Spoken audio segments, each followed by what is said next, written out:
Good morning. It's mid-June in Zone 4 outside of St. Paul, and my clematis are in full bloom, a lot of them.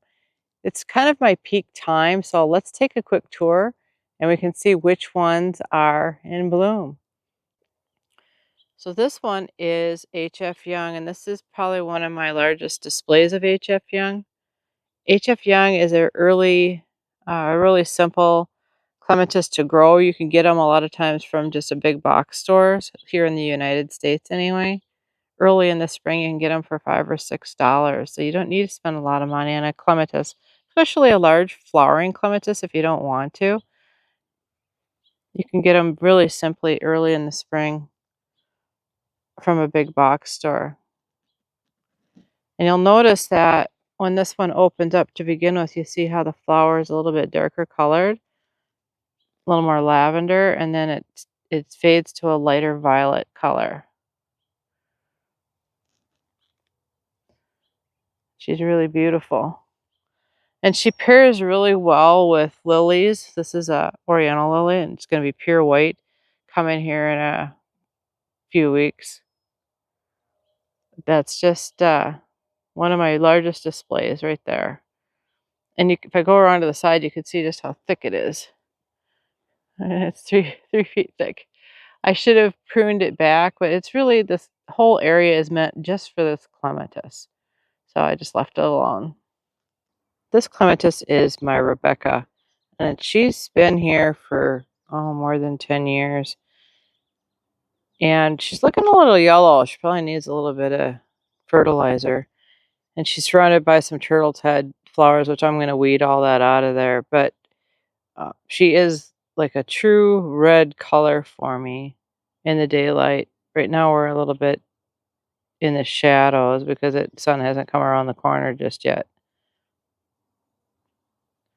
If I zoom in, you can really see the color. She's really nice. Okay, this one is Rebecca. This is Villa de Leon, or Lyon, Lyon. And she has been here for 3 years.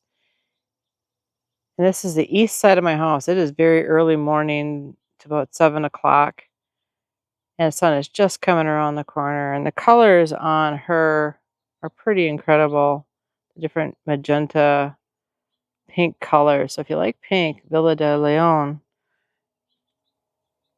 is really a good choice. A little spider on her right there.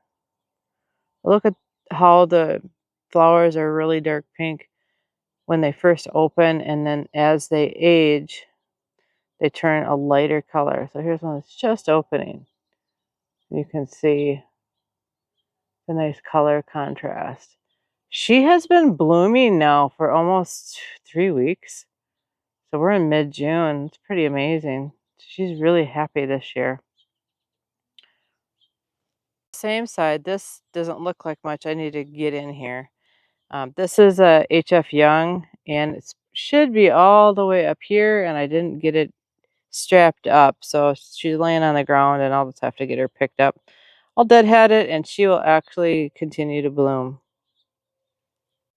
This is another variety. I have this one in more of a shade location, and it seems to be doing really well. So this variety is Samaritan Joe, but it's got a lighter color petal with a purple fringe. If you zoom in, you can get a better look. And the lighter the color of the flower, the more shade it can take. So this is just a shorter variety too. It doesn't grow very tall. And I have her by my deck. And you can see all the beautiful colors. And it is a shorter variety. I think it only grows 3 to 5 feet maybe. At least that's where it's growing for me, because I have it in like a 50% shade location. This clematis right here was Daniel Deronda. I'll put some images in. It was just an absolutely beautiful, really large purple flowering clematis, much different than the HF Young we just looked at. But this one just finished. This will bloom again for me in August because I did deadhead it. But Daniel Deronda. This one here is just starting to bloom. This is Warsaw Nike, and it's just a magnificent burgundy, really dark burgundy color. It's just starting to grow up my trellis. I just planted this last year. I hope it will grow all the way to the top and continue. My goal is to have these clematis hit the top if they are that variety that will grow that big and latch on to the obelisk at the very top or the dome at the top. So looking forward to see how they grow over the next few years. I am going to show you this label because I don't know that I'll pronounce it right. Comtesse de Bocon. I think that's French. Comtesse de Bohan. I'll have to look it up. So sorry I'm mispronouncing it. So this is the very first time that I've seen this one bloom. And that is the flower. Let's see if I get that. That's really kind of pretty. So it's a small flower.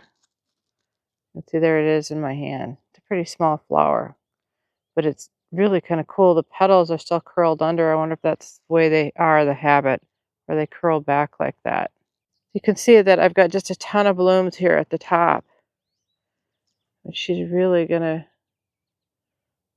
get it to focus. There's just tons of little blossoms coming, so this is probably gonna be quite breathtaking when she opens up. For right now, I only have this is my very first blossom ever on it, so I'm sharing it with you today. Isn't she pretty? That's a pretty color. Would you say that's a rose colored? I think like a rose petal color.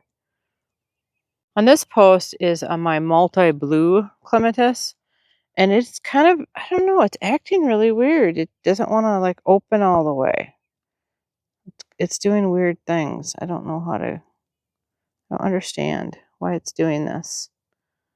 I've never seen it do that. I don't have any other clematis that do that. So it's like a twisted petal. Let's see if it opens up the rest of the way. Maybe it needs a shot of nitrogen. Maybe I'll put some composted manure at the base. Could be just a fertilizer issue. I'll give it a treatment and see if that helps. But this is, again, the multi-blue. And to me, I don't think it looks blue at all. It doesn't look like much, but I have another video I'll piece in here. This is a Sealand Gem clematis, and it's more of a light colored blossom, which I like. And then I'm trying to get more whites out in this area. This is my birdcage gazebo, and I'm doing more of a moon garden theme. So I'll do a video in here while I'm talking. Next, we're going to head into my French garden. This is a newer garden for me. I started this one only 3 years ago. I've got my emerald arborvitae, and those are tailored junipers right next to this arbor. This arbor is brand new. We just got this in about a week ago and got it up. And I'm going to put clematis on here. I am going to put crystal fountains on one side, and then I haven't quite decided what I'm putting on the other. Like whatever I've got on hand, probably. So what I'm doing is I'm in the middle of fixing this or getting these weeds out of here. And then I'm going to put hydrangeas in. I'm in the middle of trying to get the weeds out. And then I am going to plant hydrangeas in here. And then this will be fully mulched. I'll fix this whole thing. My husband already has cut the edge for me. And I'm going to come in with a manual tool and really make a proper border. But right now I'm waiting for the weeds to die. Taking another look at that arbor, and that's going to look really magnificent with the clematis that I'm going to plant on there. I'm hoping to get that done in a couple of weeks. Again, as soon as those weeds are gone, then I will do it. So out in the middle of my French garden, I have this parterre garden that I put in, and I put an obelisk in each one, and each one will have a different clematis planted in it. I've got them planted. Let's see how they're doing.